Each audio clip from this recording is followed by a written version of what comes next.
Bienvenidos a Informe Enigma.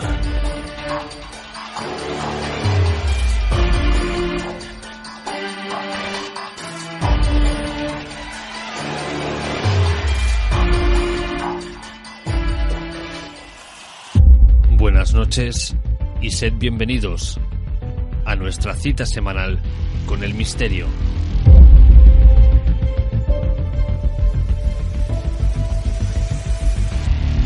Saludos a todos los amigos de YouTube, de las radios online, de las diferentes FM, de las plataformas de descarga y a todos los radioaficionados de CQ Breako España.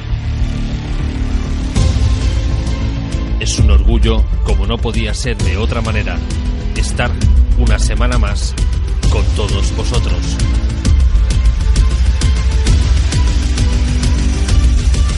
Bienvenidos al último programa de la temporada de Informe Enigma.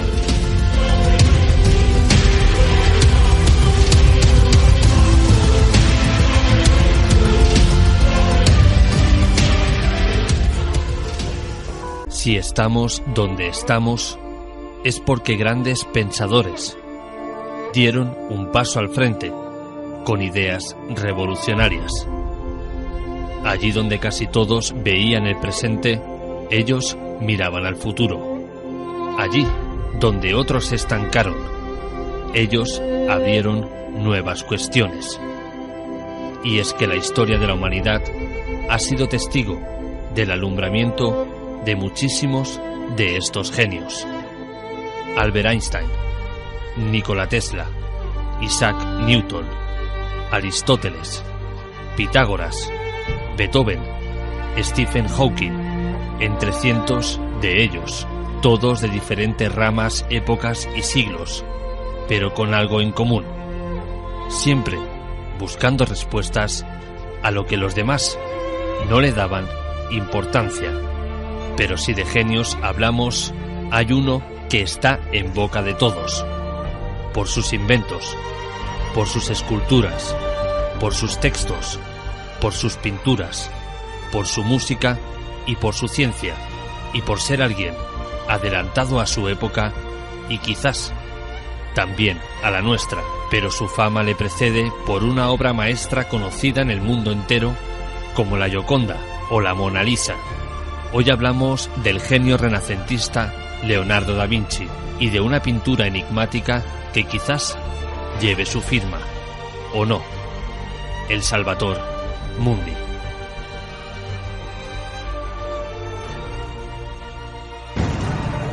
En una época de genialidad y de sangre,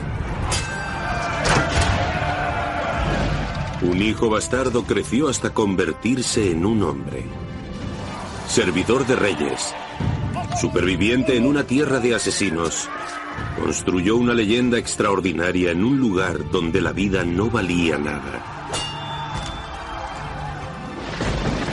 Hábil para los mecanismos de la guerra y los entresijos del poder, creó obras maestras eternas e impresionantes invenciones y sobrevivió.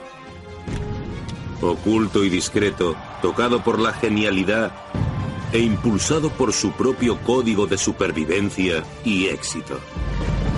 Un hombre para todo y un misterio para todos. Da Vinci y su código de vida. Informe Enigma.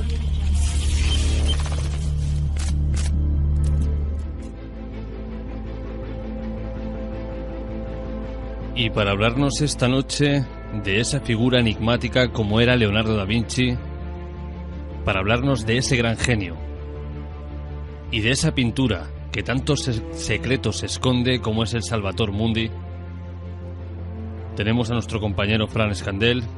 Buenas noches, Fran. Hola, muy buenas noches. Y hoy no vamos a hablar de tecnología. Algo extraño viniendo de ti. No tan extraño, quizás sí es otra parte que uno trae, ¿no? De la fascinación de muchos años con el mundo de la alegoría, el mito y el símbolo, esas palabras que desgraciadamente son tan usadas hoy en día y no se, digamos que no se centra uno, o hay personas que no se centran en su radical vinculación etimológica y en lo que quieren decirnos. Fran, antes de todo, ¿cómo te encuentras? Sí, muy bien, muchas gracias. Perfectamente bien, sí. Fran, ahora sí, antes de hablar del Salvator Mundi, háblanos un poco de quién era Leonardo da Vinci. Y claro que sí, Leonardo da Vinci es uno de esos, como decía tu excelente introducción, uno de esos hombres, como podría haber sido una mujer, pero en este caso, uno de esos hombres que caminó a hombros de gigantes, como decía quien descubrió la gravedad, que caminó a hombres de gigantes y que fue uno de aquellos personajes que fue epítome de lo que fue el Renacimiento y del ideal humanista y humanístico del Renacimiento, aquella fase dolorosa entre el siglo XIV y siglo XV de la era común, donde hubo una total inversión de valores en todos los ámbitos, y Da Vinci, en este caso Leonardo da Vinci, que es como se le llama, pues digamos que tocó todas las áreas. Tenemos que tener en cuenta que en ese tiempo un inventor podía ser un pintor, un arquitecto, un experto en anatomía, etcétera, etcétera, porque no existía la separación en lo que se llaman las 7 artes liberales. Y como no existía, 7 artes y ciencias liberales, perdón, y como no existía, entonces, o sea, de la forma que las conocemos ahora, que las humanidades están a un lado y las ciencias puras están al otro, estas personas tenían una forma de conceptualizar muy distinta y quizás más avanzada que nosotros, porque la forma de aprender y la forma de manifestar era mucho más integral de lo que nosotros hacemos hoy en día. Entonces, Leonardo da Vinci pues nace en 1452 en Firenze, en este caso, Florencia, perdón, y ya sabemos que Florencia es la cuna del Renacimiento, pues ni más ni menos, es el hijo natural de un notario, con una mujer pues de origen humilde. Fue educado, fue una persona muy, muy inquieta, la verdad, y vamos a seguir adelante diciendo que era pintor, escultor, arquitecto, inventor, ingeniero militar. Da Vinci fue sin temor a equivocarnos, fue el Nikola Tesla de su tiempo. Entonces, nosotros le conocemos a Da Vinci especialmente porque ha habido obras de ficción muy recientes, pero especialmente por 3 pinturas, una de ellas que es en sí misma, da para un seminario universitario, es El hombre de Vitruvio, otro es la Mona Lisa, como ya lo has comentado anteriormente, y otro es La última cena. Y es en esta pintura de La última cena donde habrá que recordar una serie de cosas en cuanto a Salvator Mundi se refiere, porque hay ahí un detalle en esa pintura que debemos observar. Entonces Da Vinci se dedica, vemos la época tan crucial. Estamos hablando de un artista que recibe la influencia, necesariamente recibe la influencia de personajes desastrosos como el Papa Alejandro VI, sí, correcto, que era uno de los Borgia, que eran valencianos de origen, ¿okay? Hasta llegar a un Papa totalmente reformador, e incluso que se le llamó el hereje, que es Julio II. Tenemos también que Leonardo da Vinci es contemporáneo de Miguel Ángel, y en una o 2 obras, creo recordar, pudieron trabajar incluso juntos. Entonces ya vemos qué cantidad de talento en un solo lugar. Uh-huh. Entonces, los descubrimientos de Da Vinci en anatomía, ingeniería civil, geología, óptica es muy importante lo que vamos a hablar el día de hoy, incluso hidrodinámica, incluso hay, digamos que hay ciertos bocetos de Da Vinci, ¿okay?, que sugieren casi ingeniería genética en plantas y animales. Estamos hablando de un verdadero portento de la época. Fran, a día de hoy estamos muy acostumbrados a escuchar, cuando se ve cierta tecnología, a personas decir que eso no es fruto del hombre, que nosotros no hemos podido llegar a alcanzar tal tecnología, pero sin embargo vemos con Leonardo da Vinci que la historia de la humanidad ha dado luz a grandes genios que quizás ellos sí pudieron hacer lo que otros a día de hoy dicen que no es posible? Bueno, siempre vas a tener, ahora mismo tenemos ahí mismo científicos o mentes, vamos a decirlo, privilegiados o mentes de otra forma, ¿no? Que están bastante adelantados a nuestro propio tiempo. Por ejemplo, nosotros ya estamos llegando a un tiempo donde la tecnología, por ejemplo, la tecnología de Tesla, incluso la tecnología que ya miraba Da Vinci porque estamos a punto de cumplir 500 años de su muerte, murió en 1519, ¿no? Que nosotros estamos alcanzando a esta gente que vivió 5 siglos atrás. Es decir, la naturaleza funciona de esa forma, siempre funciona, no funciona a base de la mayoría, funciona a base de minorías no selectas. No se trata de selección, no se trata de selección natural, eso es darwinismo y yo ahí no entro, pero se trata siempre de minorías y de singularidades en ese sentido. Sin Da Vinci, ¿estaríamos donde estamos a día de hoy? Diría que sí, siempre de forma distinta. Es eso de que qué hubiese pasado eso es bastante difícil, ¿no? Es bastante difícil de determinar. Lo que sí es cierto es que Da Vinci es, incluso si no se ha descubierto todo su potencial y todo su mensaje, cuidado, que Salvator Mundi trae su mensaje y ya lo vamos a ver a continuación, pero no se puede saber con exactitud qué hubiese pasado y si nos ponemos así, pues estaríamos en un capítulo más de universos paralelos, en ese sentido. ¿Alguno de los inventos de Leonardo da Vinci ha trascendido hasta nuestros días, Fran? Sí, y por lo que voy a decir, es decir, yo vivo aquí en la región de Murcia, ¿no? Y a los señores y señoras murcianos que pueden estar escuchando, yo lo voy a sentir mucho. Pues se tiene que un murciano fue el inventor del autogiro en ese sentido, ¿no? Nosotros tenemos en Da Vinci, es decir, 300, casi 400 años antes, tenemos en Da Vinci bocetos de un vehículo que es como un autogiro.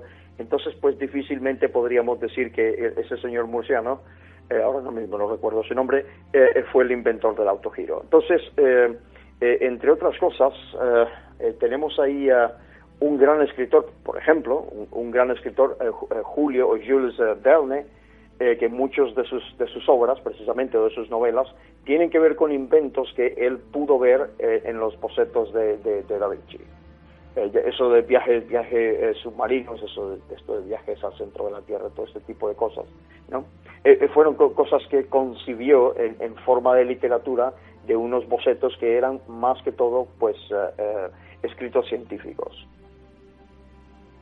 Fran, ahora sí vamos a hablar del Salvator Mundi, una pintura que a simple vista, pues sencillamente es eso, ¿no? Una pintura que no parece que tenga mucho más que esconder. La cuestión con Salvator Mundi no es, yo creo que no es importante el hecho de que se esté indagando ahora mismo quién lo compró, quién no lo compró, por qué se compró por ese precio.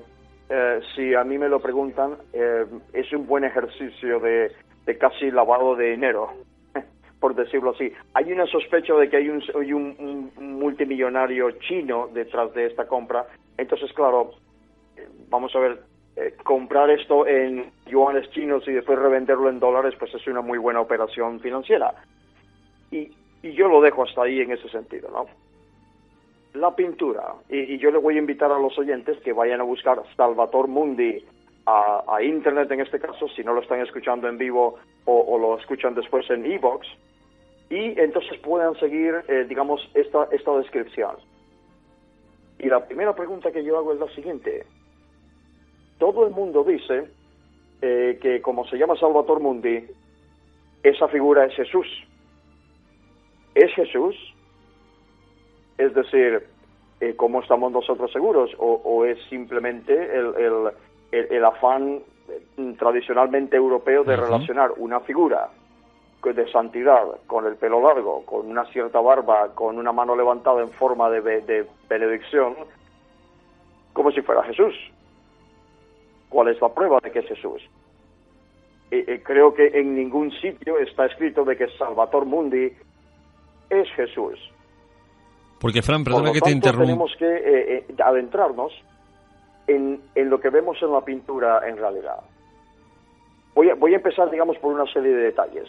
El primer detalle que a mí me llama la atención es el vestido que lleva, o el ropaje.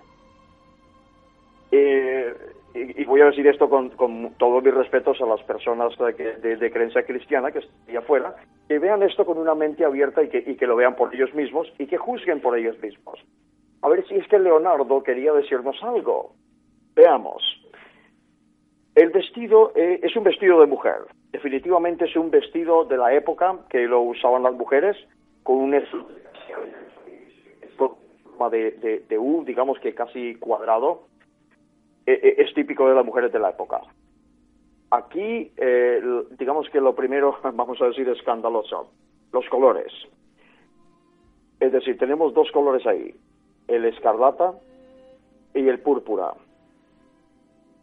Fijaos, el escarlata, por ejemplo, en el libro de Éxodo, el libro que es del Antiguo Testamento, que sería el segundo libro de la Torá para los judíos, el escarlata es un color usado por sacerdotes, es un color exclusivamente para sacerdotes y para personas de alto standing, como se dice hoy en día. Es un elemento de lujo usar eso. Y el otro color es el púrpura.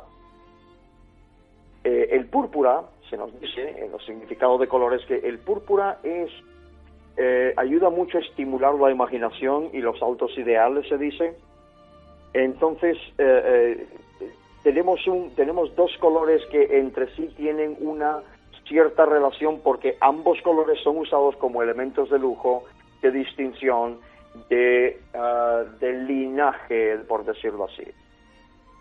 No lo usa el hijo de un carpintero. Vamos a ser claros en eso. Uh-huh. Entonces, ¿de dónde viene la escarlata y púrpura? Lo primero que me extraña, y que digo yo que Leonardo se habrá equivocado, y le digo a los oyentes que pueden ir a verificarlo por sí mismos. ¿Okay? En Mateo 27-28, Jesús ya le han latigado, Poncio Pilato, Poncio Pilato hace que lo presenten al pueblo para ver si salvan a él o salvan a Barrabás. Eso es otra conversación. Y por modo de burla le ponen un manto color escarlata por encima. Si ese color, que no es típico de Jesús, porque el típico de Jesús se nos ha acostumbrado a ser blanco, ¿por qué el color escarlata? ¿Qué quiere decirnos? Fue un gesto de burla hacia Jesús, no sería ese un gesto de burla. Ok, siguiente color, que es el púrpura. El púrpura ocurre exactamente pues lo mismo. Y lo voy a decir así muy claramente, hay una relación entre esos dos colores, escarlata y púrpura, que está literalmente en un libro del Nuevo Testamento. Apocalipsis, capítulo 17, versículo 4, donde la ramera del Apocalipsis, o a la que se le conoce como Babilonia, es precisamente vestida con esos colores. Pregunta, ¿por qué Da Vinci vestiría, si ese es Jesús, el Salvador del mundo, con los colores de un ser o una figura o una alegoría, símbolo, mito, absolutamente contrario en principio? Diría que ya hemos visto, es una persona inteligente y una persona muy aguda y muy intelectual. ¿Por qué habría de ser una cosa así? Porque quizás el mensaje era otro. Seguimos. Por cierto, uh-huh. Voy a hacer una mención. Los colores escarlata y púrpura son los colores que usan dos sociedades iniciáticas. No le estoy diciendo secreto. Le estoy sociedades iniciáticas. Una de ellas es la hoy en día, por supuesto, estamos hablando de hoy en día. La Golden Dawn, la aurora dorada, utiliza esos colores en sus, digamos que, ornamentos, por decirlo así. Y otro es uno de los ritos masónicos de corte tradicional y antiguo, que es el llamado rito antiguo primitivo de Memphis Misraim, o rito de Cagliostro, o rito de egipcio, como se le llama. Uh-huh. Fran, Okay. Entonces, Fran, quería hacerte una pregunta. Adelante. ¿Sabemos con seguridad que el Salvator Mundi lo pintó Leonardo da Vinci? Perdón, otra vez, es que no he podido escuchar. Digo si sabemos con seguridad que el Salvator Mundi lo pintara Leonardo da Vinci. Los expertos así lo aseguran. Uno de ellos, que tiene que ver además con la casa de Christie, no sé si por interés, así lo asegura, pero es que una persona que ha podido ver por lo menos otras pinturas que sí son de Da Vinci o firmadas por Da Vinci, ve que hay una similitud entre esta y las otras. Uh-huh. Por ejemplo, yo ya he establecido de que la figura, si vemos la última cena, la figura que está a la derecha de Jesús, que se supone que es Juan, el elegido, por decirlo de alguna forma, pero es andrógina. Por lo tanto, eso es una pista, por decirlo así. Luego quiero que le miréis a los ojos. Vais a reconocer esa mirada extraña, enigmática. Lo vais a reconocer en la Mona Lisa y lo vais a reconocer en una pintura llamada La Virgen de las Rocas, donde hay dos tipos, donde hay una especie de guardiano ángel que está digamos que está al lado de Jesús, o Juan Bautista y Jesús, donde Jesús está apuntando al Bautista, y este guardián está mirando hacia la persona que está mirando la pintura, está mirando recto con esa mirada sinuosa, apuntando con el dedo de que el Mesías no es Jesús, sino es Juan. Vayan a ver la pintura y lo ven ustedes por lo mismo. Es la misma mirada enigmática y misteriosa. ¿Okay? Eso es solamente, por supuesto, una observación. Uh-huh. Digo esto porque los oyentes... Luego tenemos el rostro. Sí, perdón. Digo esto porque los oyentes que quieran buscar Salvator Mundi, como he hecho yo ahora, lo primero que le va a salir es la referencia de Wikipedia, hablando de esta pintura, pero, curiosamente, aquí, con todo lo que tú vas contando, en esta página hay muchísimos errores. De hecho, el dibujo que sale no es para nada, no coincide con la descripción que tú nos estás contando. De hecho, esta imagen de Jesús con la bendición es de color azul y marrón, no púrpura, como tú has dicho. Y aquí aseguran que es la imagen de Jesús, algo que tampoco está del todo claro. Exactamente. Recordemos que de Salvator Mundi hay aproximadamente 20 versiones, hechas además por estudiantes de Da Vinci, se ha dicho.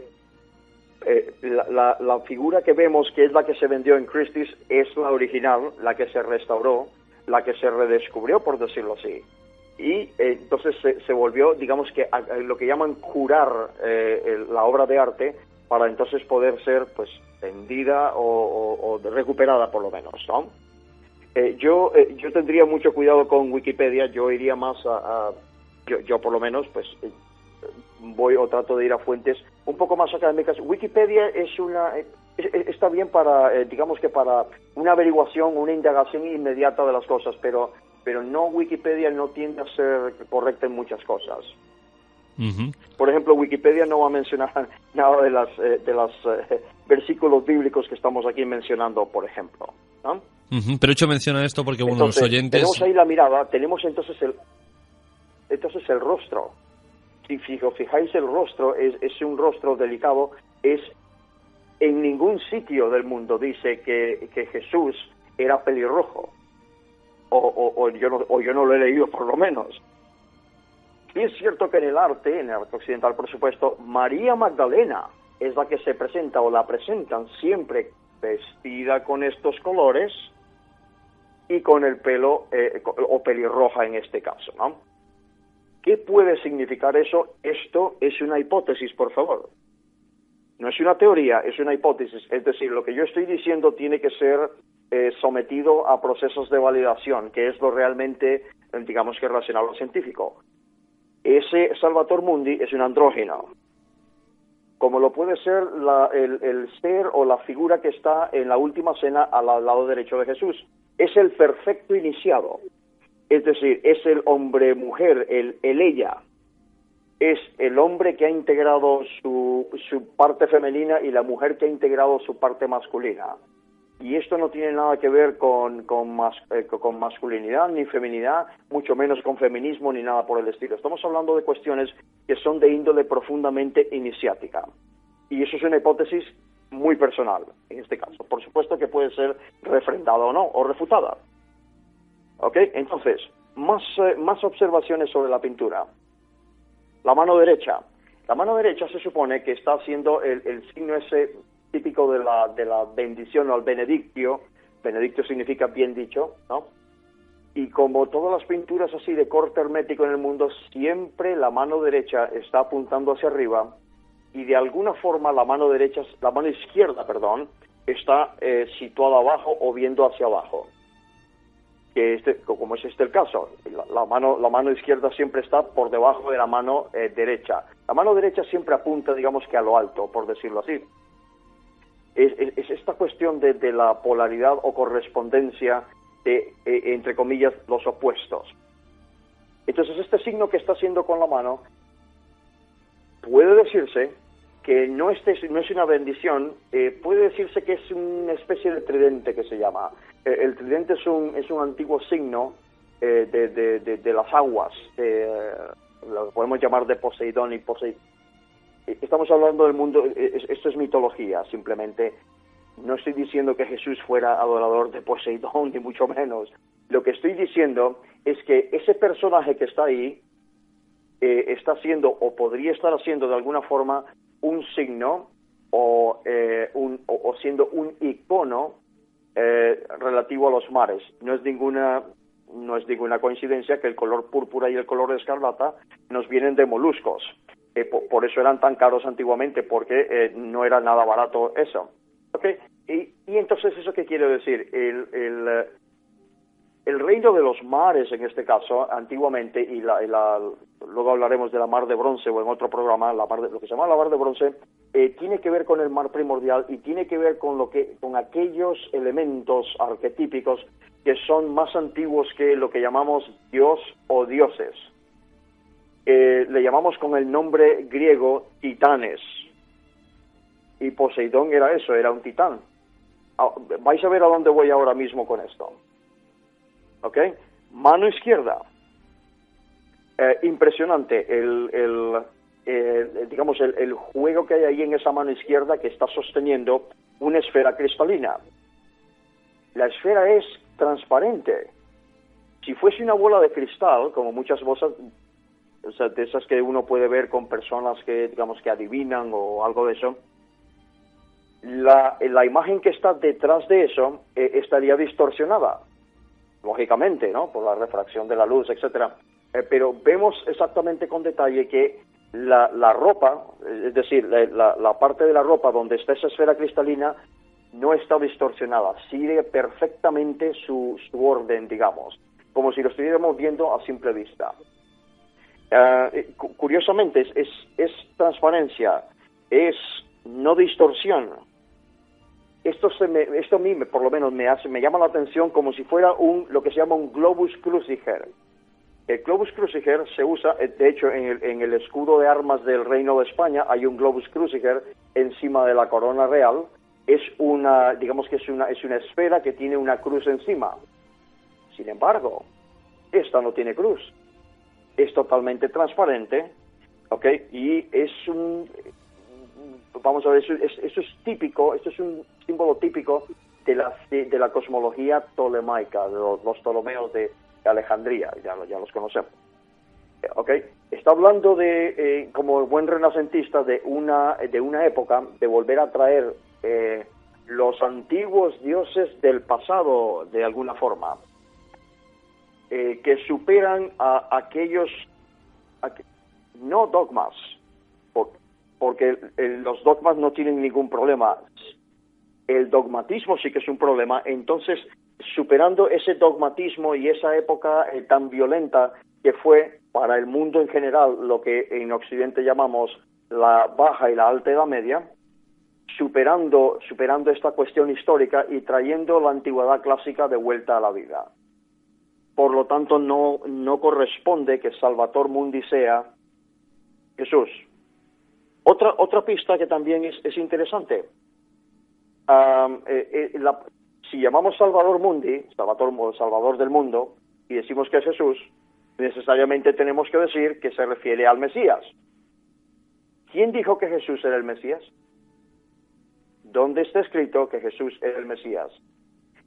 Si queremos recordar perfectamente bien, es Jesús el que le dice a su primo Juan, tú eres Elías, es decir, el elegido de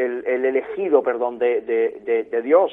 Le dice Jesús a Juan, claro, nosotros no entendemos inmediatamente qué significa Elías.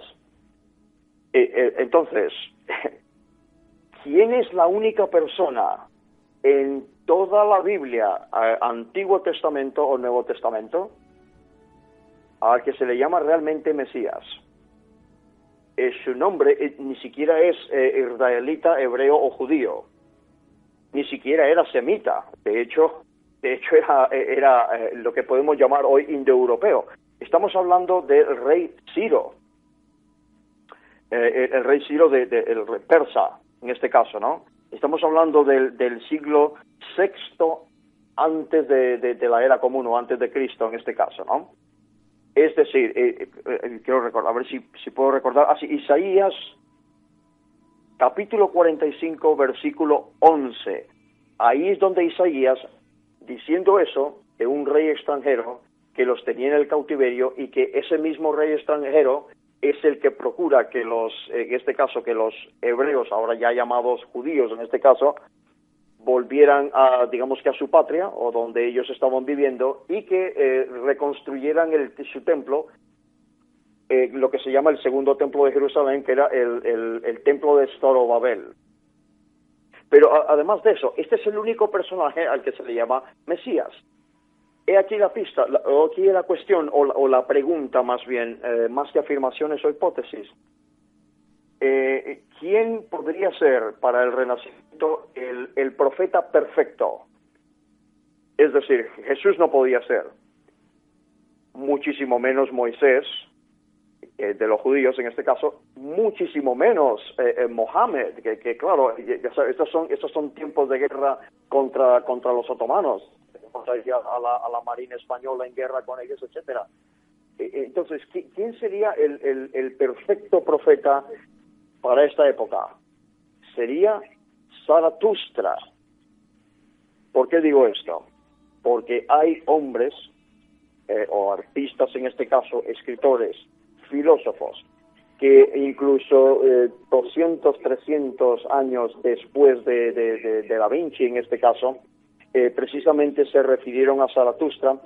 Ahí tenemos varios nombres que todos conocemos, Voltaire, Nietzsche, Bach, Mozart, etcétera, etcétera, etcétera. Hay una larga lista que se volvieron a Zaratustra como el gran profeta, es decir, el profeta de los tiempos antiguos, al que nuestro maravilloso Nietzsche le dedica un canto magnífico llamado Hacia Zaratustra, precisamente, porque fue el reformador de una, digamos que de una visión de la naturaleza y una visión del ser humano cíclica y por tanto miserable de alguna forma, a una forma mucho más lineal y más heroica.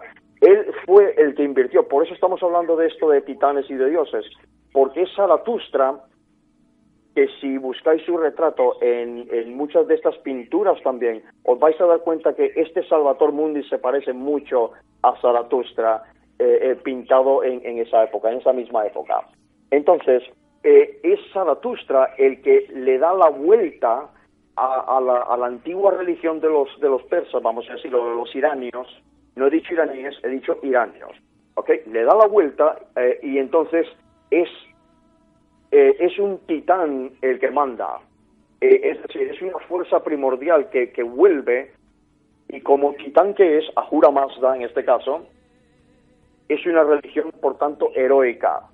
Depende de la acción del hombre, depende de su ingenio, de su preparación, de su voluntad, que es exactamente el espíritu del Renacimiento.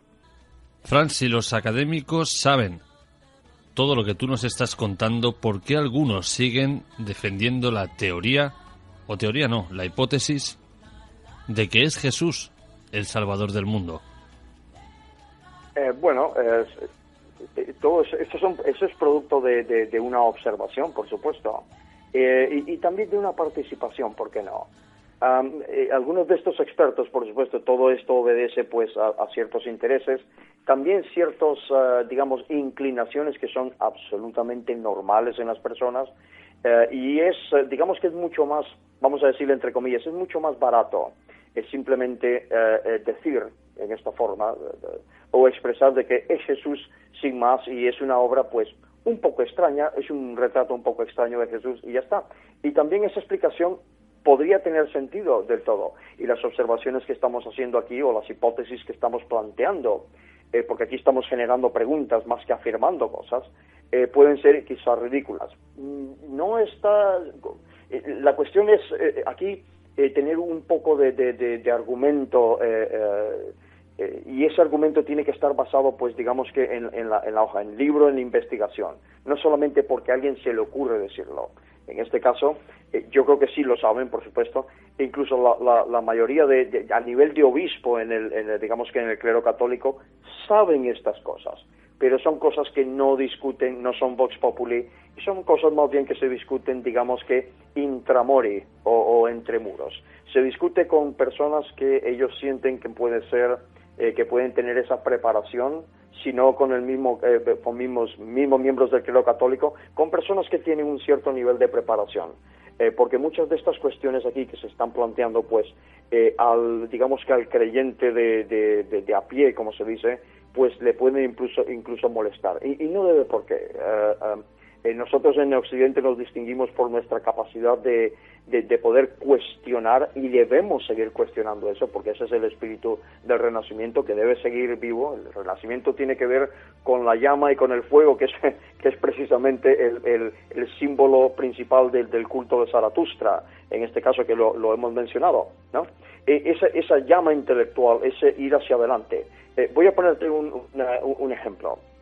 En la religión de Zaratustra, o zoroastrianos, Zoroastro se le conoce pues la transliteración griega en este caso, o los parsis como se llaman hoy en día, su símbolo principal, su icono religioso por excelencia es el Fajarabar.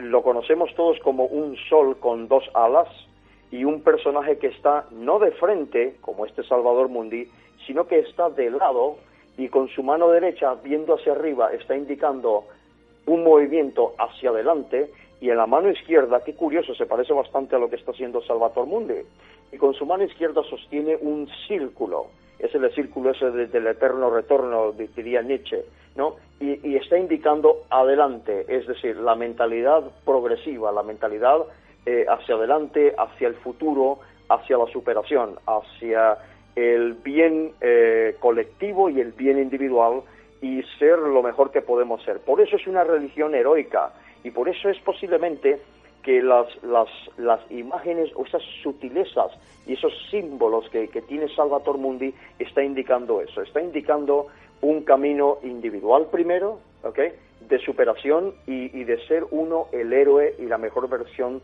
de uno mismo. Ese es el verdadero salvador del mundo, uno. Es decir, hay por ahí, no recuerdo ahora mismo, lo siento, pero hay por ahí lo voy a buscar por aquí un momento, aquí tengo algún papel. Hay por ahí una mención de ese tipo de mención. Aquí está, exactamente. Mire, si van los oyentes a la segunda carta a los Corintios, capítulo 3, versículo 18, yo no soy cristiano siquiera, ¿ok? Pero esto es literatura y esto es investigación y es bueno mencionarlo. Segunda de Corintios, capítulo 3, versículo 18. Si leéis ahí, dice, a cara descubierta como un espejo, la gloria del Señor, somos transformados de gloria en gloria. Tienes ahí una afirmación de eso que estás viendo, por esa esfera cristalina que estamos viendo, tienes ahí apenas un versículo que está allá en uno de los libros del Nuevo Testamento con un fuerte componente hermético.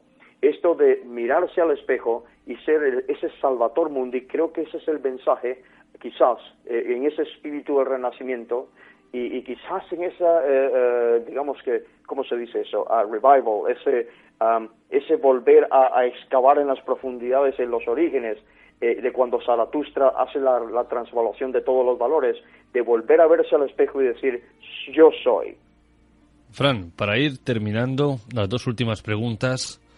La primera es, en el Salvator Mundi, al igual que en la Gioconda, ¿se ha encontrado algún símbolo secreto, algún dibujo dentro de esta pintura enigmáticamente camuflado? Y la segunda pregunta es, ¿la persona que ha adquirido esta obra de arte sabía de todas estas incógnitas y quizás por eso ha ofrecido tanto dinero?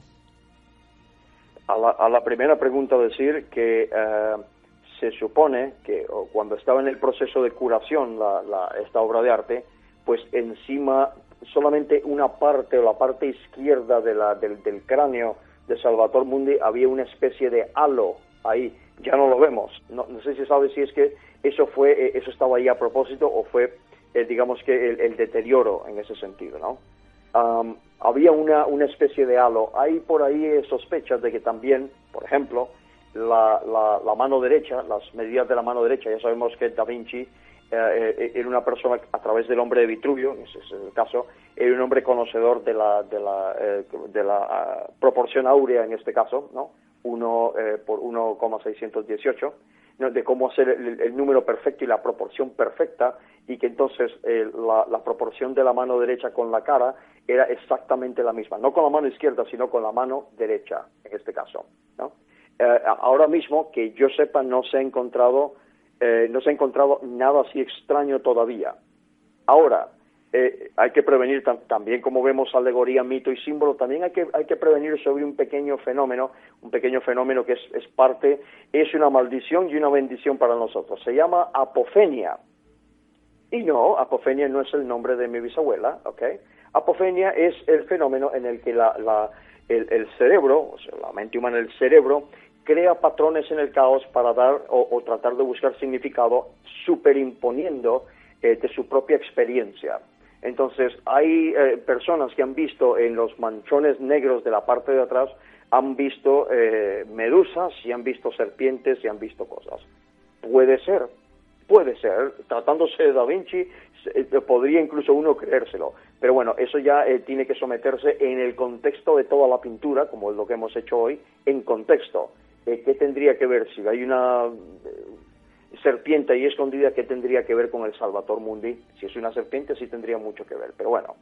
Y a la segunda pregunta, en este caso, la persona que lo compró, este multimillonario chino, como se cree, él no estaba ahí, por supuesto, porque estos son contratos de confidencialidad muy constreñidos, ¿no? No se puede decir quién lo compró. Y esta persona, es posible que lo haya sabido, es posible. También es cierto que es posible que no supiera nada al respecto y que entre los 20 millones de millonarios o multimillonarios que existen ahora en China, 20 millones he dicho, pues haya alguien suficientemente excéntrico para decir, yo voy a tener una de las más grandes obras de arte de Occidente en el mundo y me lo voy a quedar yo. También puede ser eso, Bueno, podría ser, podrían ser muchísimas otras cosas. Está claro que Salvator Mundi esconde mucho más de lo que aparenta. Lo que sí que me llama la atención es que no esté permanentemente en un museo y se haya puesto a la venta. Claro que sí, bueno, iba de coleccionista en coleccionista y pues un coleccionista perfectamente puede decirle a la casa Christie, en este caso, que es casi la más famosa del mundo, quiero vender esto. La puja empezó por $100 millones directamente, es decir, llegar a $450 millones, pues, y a mí me parece muy bien, quien tenga dinero para eso, no solamente va a conservarla, es decir, es un dinero destinado también a conservar una gran obra de arte que no se vaya a perder, que no se vaya a estropear ni que se vaya a deteriorar. Hablamos de 450 millones como quien va a comprar el pan. Es una suma realmente... Es una suma realmente, bueno, iba a decir grandiosa, ¿no? Inimaginable, por lo menos, para casi todos los mortales. Exacto, efectivamente, así es. Y de eso se trata el verdadero arte, quizás. Bueno, esperemos que la persona que lo haya adquirido, que aún sigue en el anonimato, cuide el Salvator Mundi como se merece y cuide todos esos misterios que al parecer esconde esta pintura de Leonardo da Vinci, o que quizás no es de Leonardo. Hay quienes opinan que no es de Leonardo da Vinci, pero bueno, también pueden hacer. Lo que pasa es que, claro, hay que probarlo y hay que decir por qué. Eso yo se lo dejo a los historiadores del arte, yo no soy uno de ellos. Bueno, estaremos al tanto de cualquier novedad sobre esta pintura. Por supuesto. Fran, ha sido un verdadero placer que hayas pasado por nuestro último programa de la segunda temporada para hablarnos de este gran genio como fue Leonardo da Vinci y de esta maravillosa obra como ha sido y es el Salvator Mundi. Estupendo. Felices fiestas a todos y feliz año nuevo. Igualmente, compañero, y nos vemos en la próxima temporada. Muy bien. Hasta luego y buenas noches.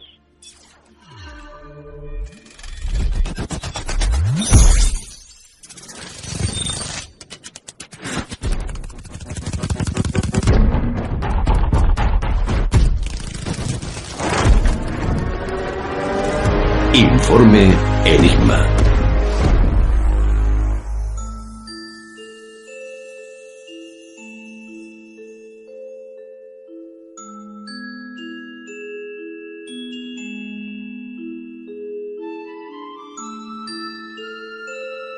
Hace varias semanas hablábamos de los misterios de uno de los mayores templos del mundo y sobre su arquitecto, reflejados en la novela El diario de Gaudí, el secreto del anagrama. Una trama que nos desvela mediante la intriga y el misterio todo lo que esconde la Sagrada Familia. Ahora, a las puertas del mes de diciembre, su autor acaba de publicar su última obra y que de nuevo envuelve la sombra del templo expiatorio de Antoni Gaudí en las entrañas del templo. ¿Cómo estás, Julià Bretós? Hola, ¿qué tal? Muy bien, muchas gracias por llamarme. Julià, vas a pasar hoy por nuestro programa para hablarnos de tu última obra, Las entrañas del templo. Háblanos un poco de qué trata, qué es una novela histórica, una novela ficticia, envuelve un poco de las dos cosas. Bueno, como novela pues es ficticia, por eso es novela. En cualquier caso, igual que Diario de Gaudí era una novela histórica y de misterio, en esta novela, siguiendo con el misterio, que me parece que es imprescindible en una novela para mantener un poco la tensión, pero ya estamos hablando de una novela de acción, una novela negra. En esta novela, pues bueno, hay varias tramas, pero bueno, lo más interesante es que hay una serie de asesinatos en Barcelona que de alguna forma, directa o indirectamente, pues están relacionados con la Sagrada Familia, y digamos que esto es lo que permite pues seguir en la trama, en su investigación. Hay otra trama que a mí me encanta, y es la existencia de una persona que está viviendo dentro del templo, escondida. Y bueno, yo creo que esto es lo más interesante que ofrece. Nos encontramos, pues, ante una segunda parte del Diario de Gaudí. No es decir, comparten algunos personajes, no es una segunda parte, digamos que se desarrolla en la época actual, y no es una segunda parte. Lo que pasa es que, bueno, el hecho de que haya algún personaje y alguna pequeña trama que sí que se comparte, pues bueno, pues puede hacer interesante conocer la primera, pero son independientes. Sabemos que te gusta hacer uso de metáforas y ironía para decir cosas que de otra manera no podrías decir. Eso lo demuestras cada día en Facebook, en las crónicas de Pyongyang. ¿Haces servir este tipo de recursos en las entrañas del templo? Es que me encanta, me lo paso muy bien con las metáforas y la ironía, porque esto es como un ventríloco, ¿no? Que utiliza los muñecos para decir aquello que quiere decir y no puede. Pues yo hago lo mismo, y entonces pues digo muchas cosas, juego muchísimo con las palabras, con dobles intenciones, triples intenciones, quien quiere entenderlas, pues las entiende, porque al final tampoco es que tenga tanto secreto, pero me gusta, forma parte de mi estilo, es decir, me gusta jugar mucho con la ironía, mucho con las metáforas y con los dobles sentidos.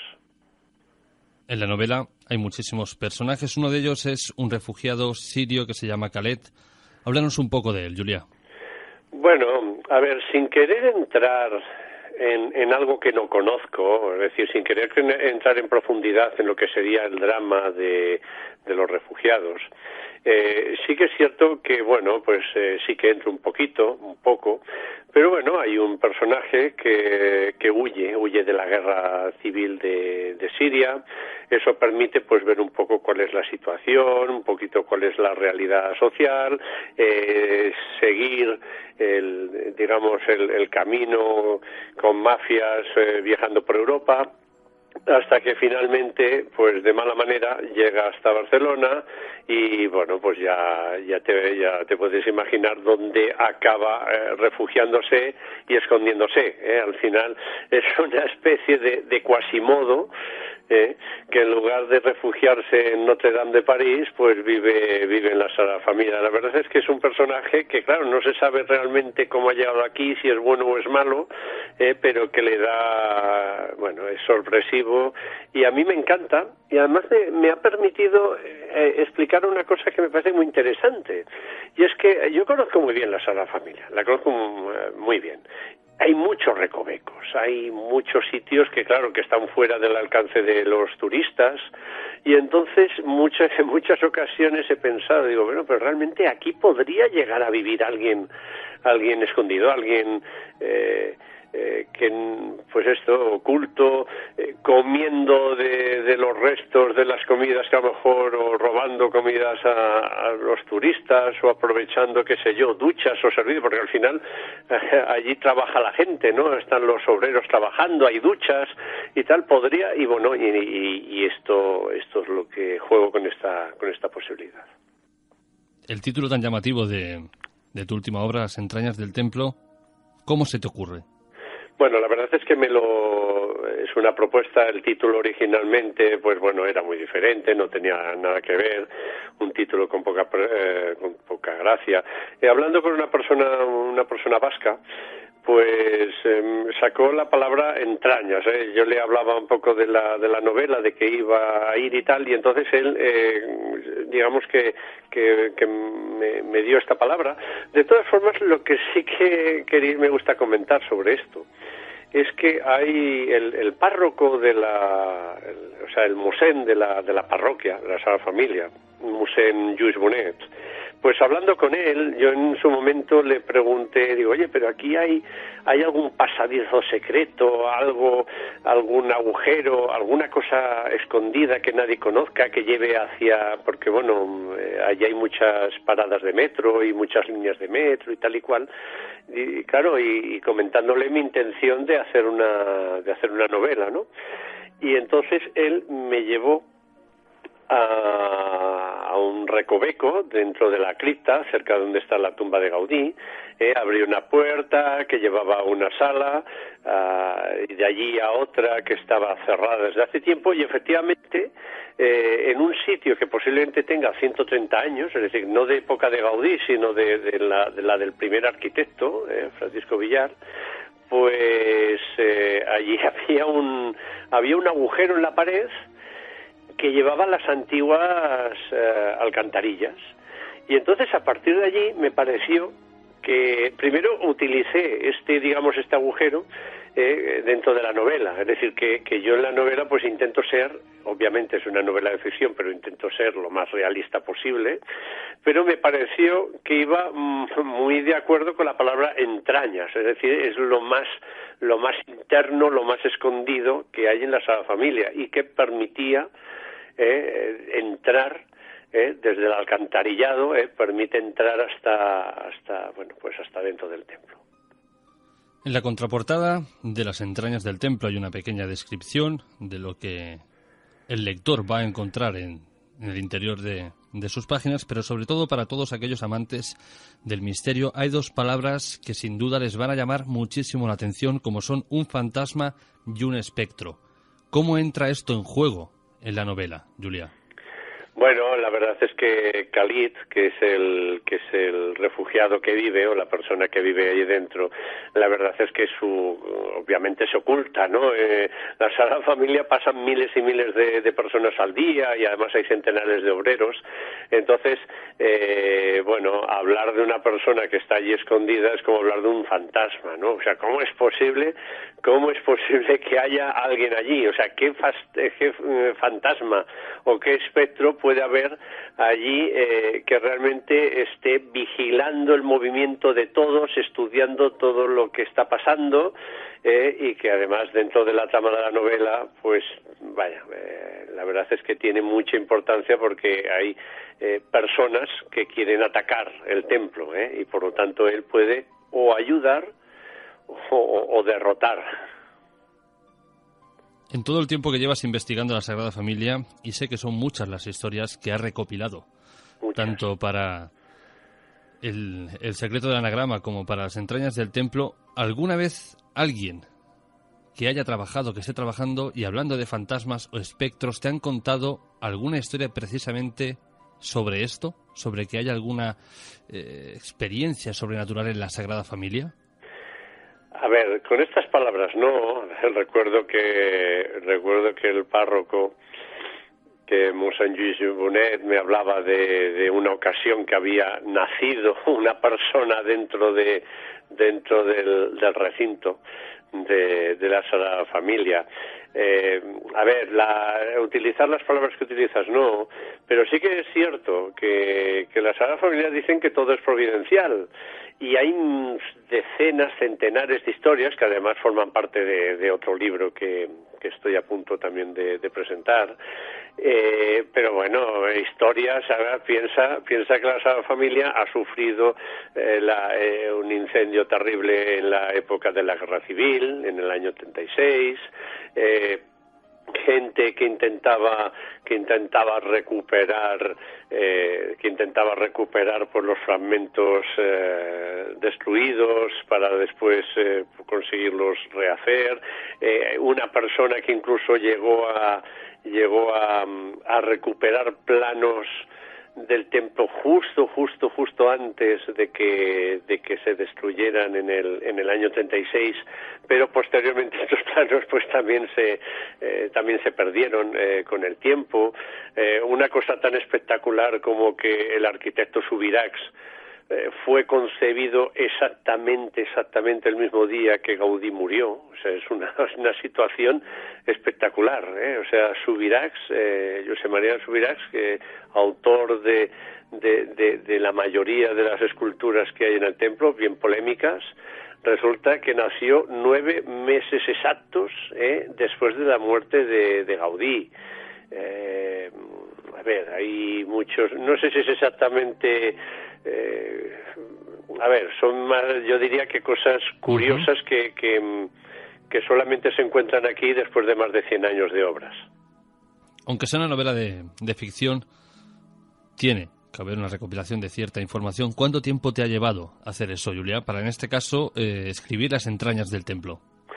Vamos a ver, yo he escrito una novela, o sea, digamos un año, lo que pasa es que al final, a veces una novela, o sea, te pasas más tiempo pensando en la trama que escribiéndola. Escribir una novela, a lo mejor en unos 4 meses, la puedes tener escrita, pero tardas mucho más tiempo en pensar la trama, en ligar. Piensa que en esta novela hay unas 5 o 6 tramas a la vez.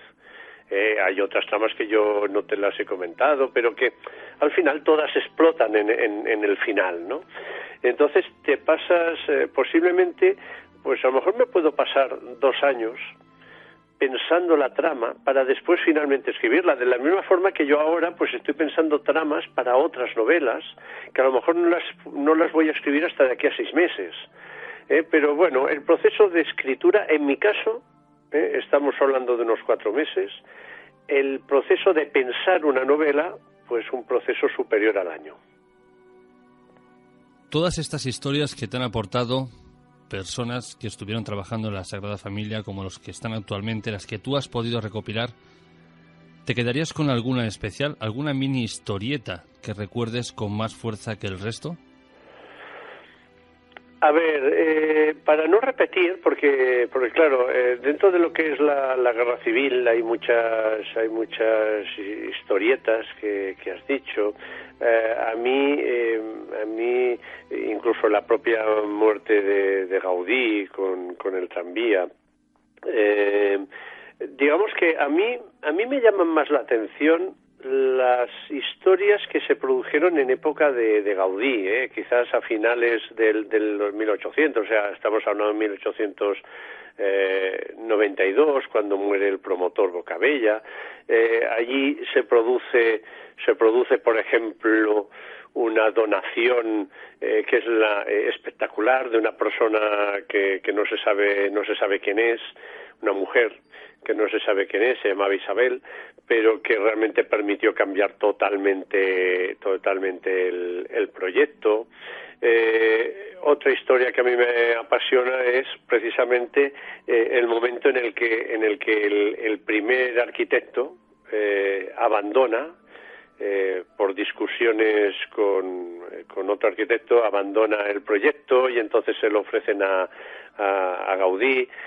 Fue curioso porque el primer arquitecto, Francisco de Paula Villar, pues se ofreció de forma gratuita, por ejemplo, para trabajar, y entonces una vez que se despide, pues bueno, se encontró en la calle Santa Ana, por ejemplo, donde hoy está el Corte Inglés, pues se cruzó con Bocabella, con el promotor, y entonces allí hay una discusión terrible en donde pedía los emolumentos, ¿no? Digamos el sueldo.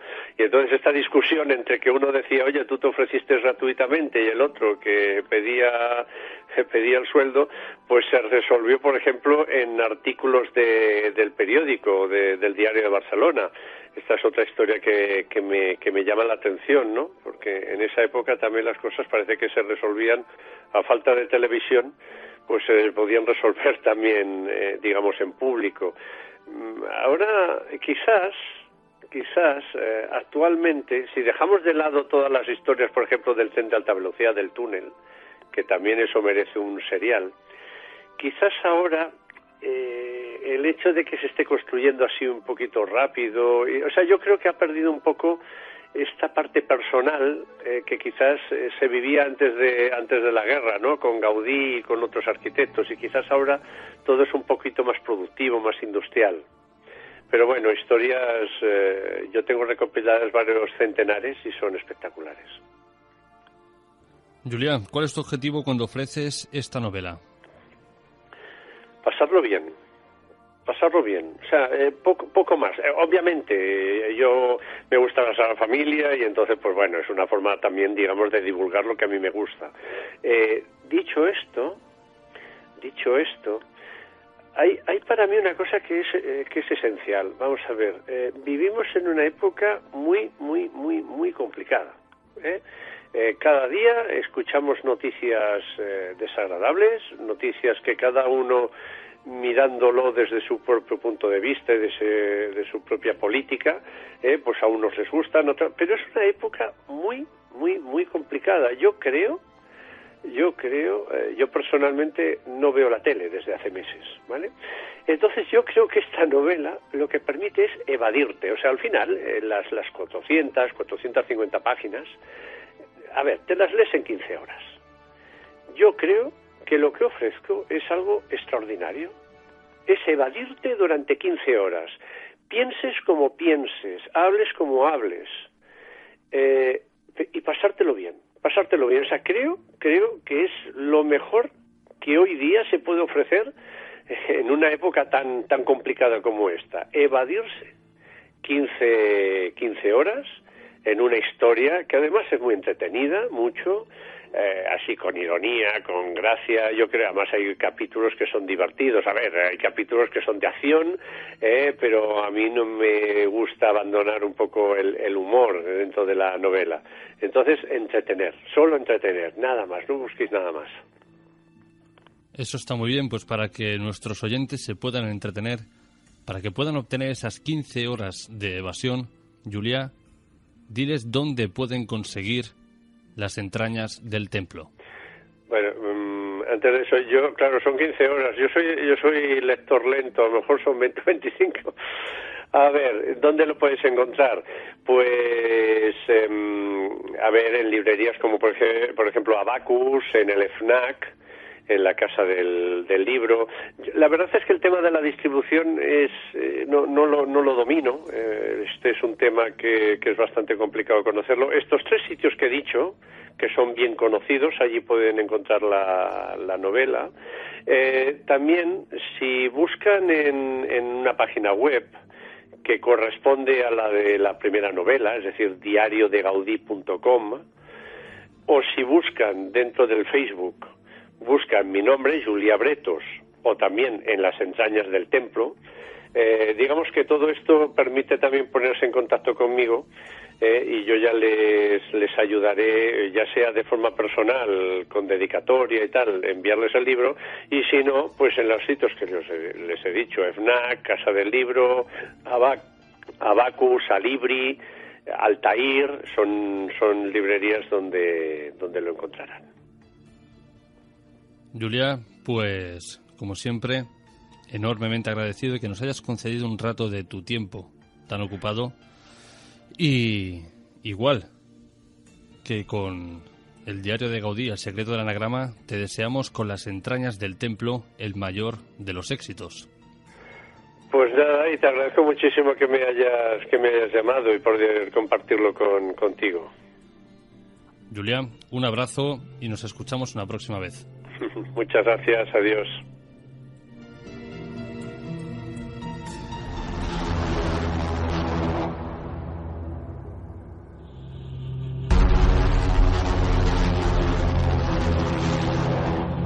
Y como no podía ser de otra manera, en esta última noche de la segunda temporada, Informe Enigma. no podían faltar esas noticias de misterio, o que a veces no son tan de misterio. Buenas noches, Roberto. Muy buenas noches, Jorge. ¿Cómo te encuentras, compañero? Estoy triste, se acaba esta temporada. Bueno, se acaba esta temporada, pero va a ser algo muy breve porque la primera semana de enero Informe Enigma vuelve con la tercera temporada. Entonces me voy a alegrar un poco más.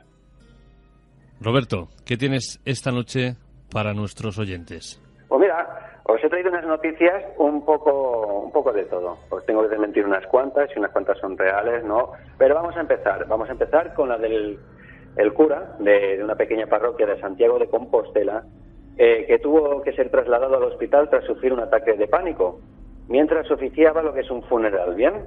Pues los hechos ocurrieron, según cuentan los asistentes al funeral, que a mitad de la ceremonia el párroco se encontraba junto al féretro y el supuesto fallecido abrió los ojos, levantó la cabeza y preguntó: ¿dónde estoy? Pues ya ves tú, provocó lo que es la alegría entre los llantos de allí los presentes, y mientras el cura cayó lo que es desplomado lo que es al suelo, que fue evacuado por una ambulancia para ser atendido en el hospital. Por el extraño suceso, que va evolucionando favorablemente, ¿no? El cura está bien, ha evolucionado, es que me entró la risa, perdonen. Bien, pues por lo que he podido saber, ha sido visitado por varios feligreses y entre los que se encontraba el supuesto fallecido. Fake. Noticia que están rulando por las redes sociales, por favor, paren la noticia, es mentira. Los pocos conocimientos que tengo yo de fúnebres, cuando un fallecido muere, entre una de las cosas se le cose lo que es la boca, se le llenan lo que son los orificios de la nariz, más lo que es la boca, de algodón, y no puede ser, ¿cómo va a hablar? No. Ya se lo informé lo que es a los compañeros de la funeraria y se echaban a reír, esto nunca lo había visto yo, decían. Y si en el caso de que fuera real, el párroco también tiene un poquito de tela porque supuestamente cree en la resurrección, con lo cual su actitud no sería muy normal. Continúo. Y aquí estoy desmintiendo lo que es noticias de que estamos en un funeral.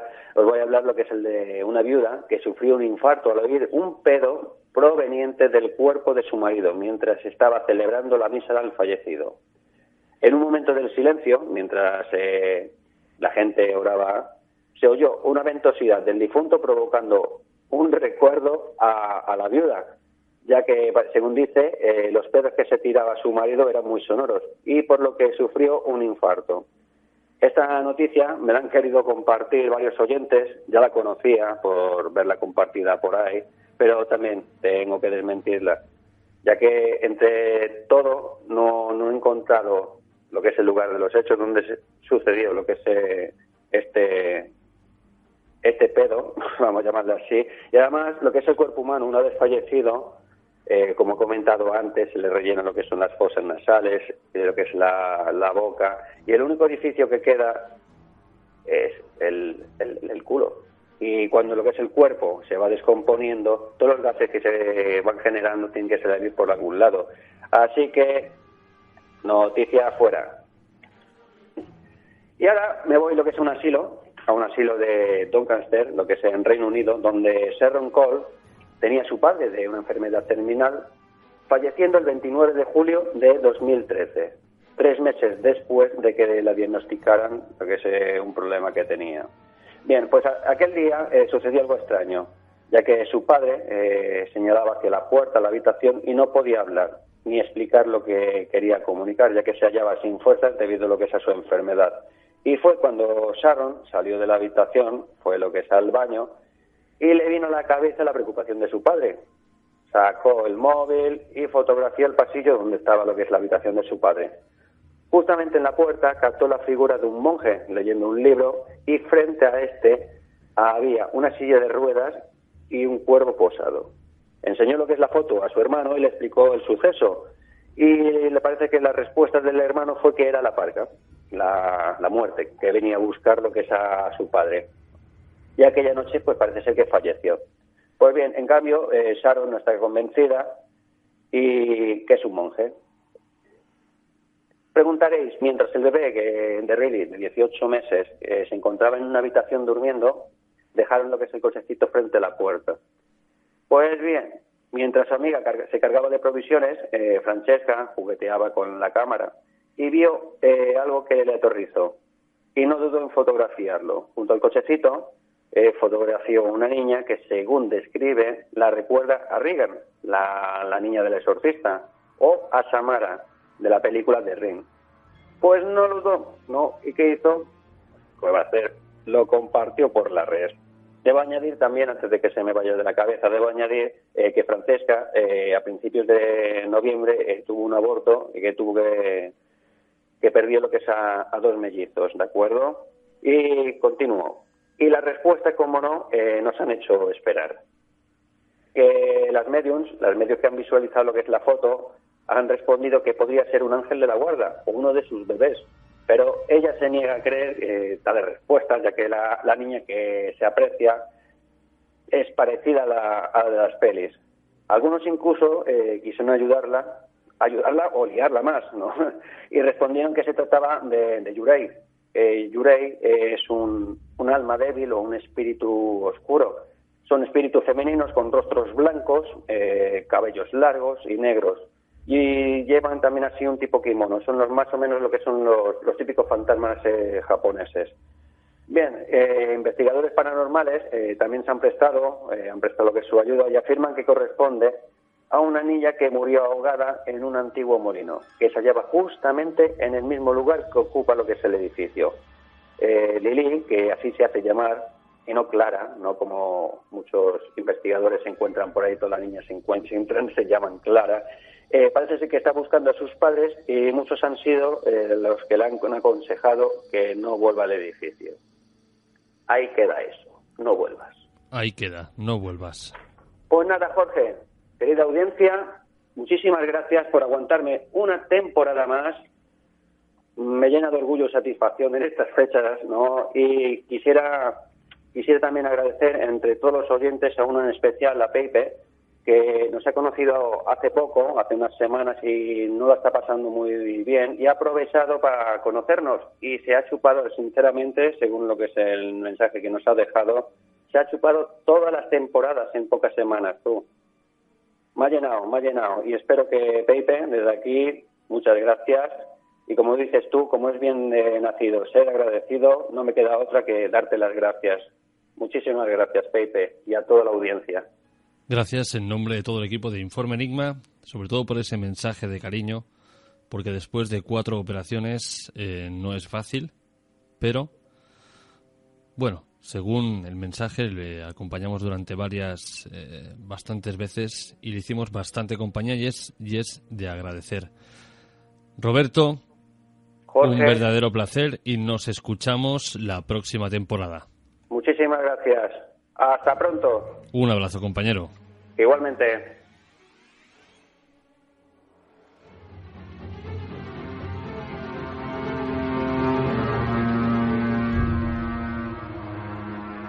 Y ahora, queridos oyentes, en este final de temporada tampoco podía faltar uno de nuestros relatos de terror. Esta semana nuestra compañera Nieves Guijarro dramatiza Nacido, de Richard Mason.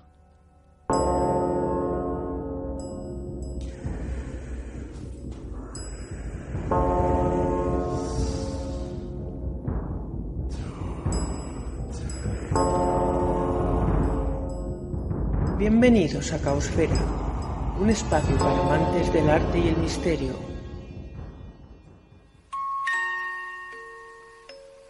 Hoy, cuando apareció la luz, mamá me llamó monstruo. «Eres un monstruo», me dijo. Vi en los ojos de mamá que estaba enojada. «¿Qué quiere decir monstruo?» Hoy cayó agua de arriba, cayó por todas partes, yo la vi. Vi la tierra por la ventanita. La tierra se chupó el agua como una boca que tiene sed. Bebió demasiado y se enfermó y se puso oscura. No me gustó. Mamá es bonita, yo sé. Donde yo duermo con todas las paredes frías alrededor, tengo un papel detrás de la estufa. Ahí dice, estrellas de cine. En las figuras veo caras como las de mamá y papá. Papá dice que son bonitas, una vez lo dijo. Y también mamá lo dijo. Mamá tan bonita y yo bastante bien. «Mírate», dijo papá. Y no tenía una cara buena. Le toqué el brazo y dije, «Está bien, papá». Papá se sacudió y se fue donde yo no podía alcanzarlo. Hoy mamá me sacó la cadena un rato, así que pude mirar por la ventanita. Vi el agua que caía de arriba. Hoy está amarillo arriba, sé que lo miro y los ojos duelen. Después de mirar, el sótano es rojo. Me parece que eso es la iglesia, se van de arriba. La máquina grande los traga y caminan y ya no están. En la parte de atrás está la mamita, es mucho más chica que yo. Yo soy grande. Es un secreto, pero saqué la cadena de la pared. Puedo ver por la ventanita todo lo que quiero. Hoy, cuando estuvo oscuro, me comí la comida y unos bichos. Oí risas arriba. Me gusta saber por qué hay risas. Saqué la cadena de la pared y me la envolví en el cuerpo. Fui despacio a las escaleras. Gritan cuando yo las piso. Las piernas me resbalan porque por las escaleras no camino. Los pies se me pegan a la madera. Subí y abrí una puerta. Era un lugar blanco. Blanco como la luz blanca que viene de arriba a veces. Entré y me quedé quieto. Oí otra vez risas. Caminé hasta el sonido y abrí un poco una puerta y miré a la gente. Era mucha gente.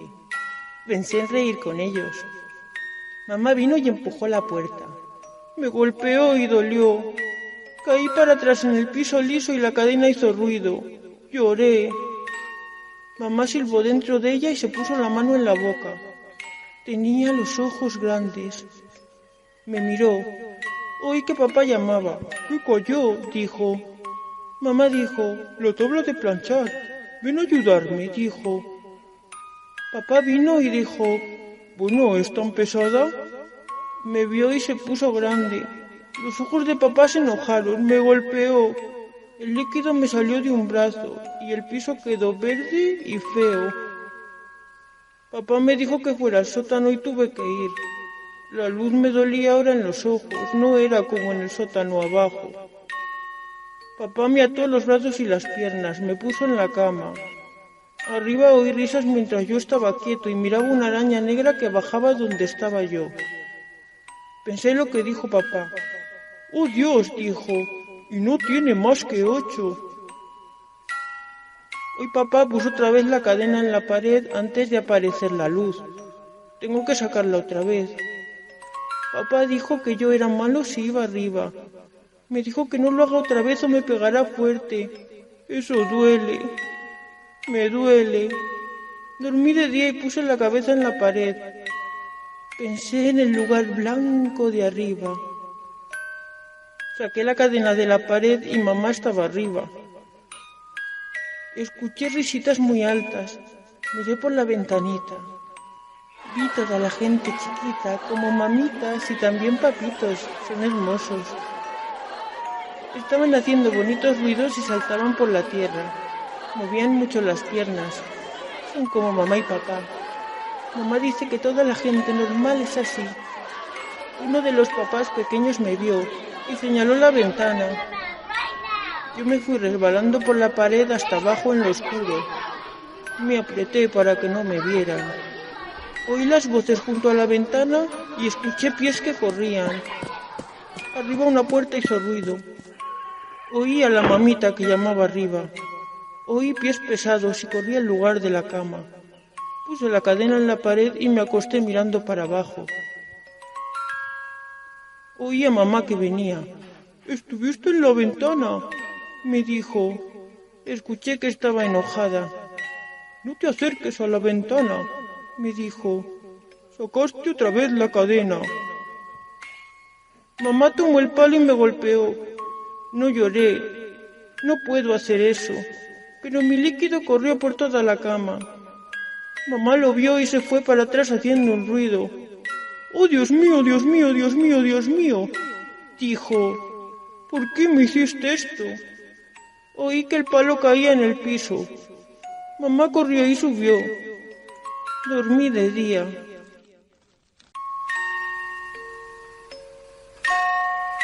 Hoy había agua otra vez. Cuando mamá estaba arriba, oía a la mamita que bajaba los escalones. Me escondí en la carbonera porque mamá se enoja si la mamita me ve. Mamita tenía una cosa pequeña viva. Caminaba en los brazos de ella y tenía las orejas en punta. La mamita le hablaba. Todo estaba bien, pero la cosa viva me olió. Corrió a la carbonera y me miró con el pelo todo duro. Hacía un ruido enojado en la garganta. Yo silbé, pero la cosa saltó sobre mí.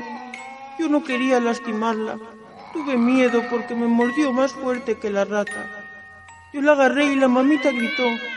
Apreté fuerte a la cosa viva. Hacía ruidos que yo nunca había oído. La apreté más. Estaba toda aplastada y roja sobre el carbón negro. Me escondí ahí cuando mamá llamó. Yo tenía miedo del palo. Mamá se fue. Subí por el carbón con la cosa. La escondí debajo de la almohada y me acosté encima. Puse la cadena en la pared otra vez. Hoy es otro día. Papá puso la cadena apretada. Me duele porque me golpeó. Esta vez le saqué el palo de la mano y después hice ruido. Papá se fue y tenía la cara blanca. Salió corriendo de mi lugar y cerró la puerta con llave. No estoy tan contento. Todo el día hace frío aquí. La cadena tarda mucho en salir de la pared. Y yo estoy muy enojado con mamá y papá. Les mostraré. Haré lo mismo que el otro día. Primero gritaré y me reiré fuerte. Correré por las paredes. Después me colgaré cabeza para abajo de todas mis piernas. Y me reiré. Y echaré verde por todas partes hasta que ellos estén tristes porque no fueron buenos conmigo. Si quieren golpearme otra vez, los lastimaré. Sí, los lastimaré.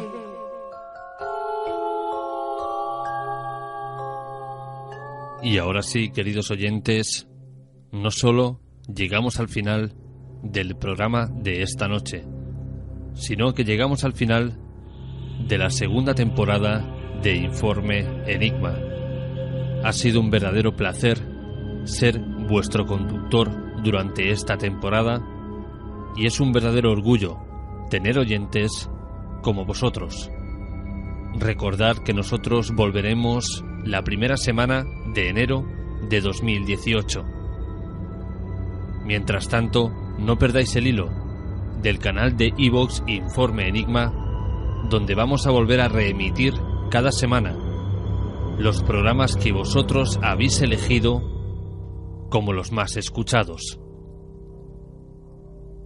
Saludos de un humilde servidor y nos escuchamos la primera semana de enero de 2018. Que paséis una muy, muy feliz noche.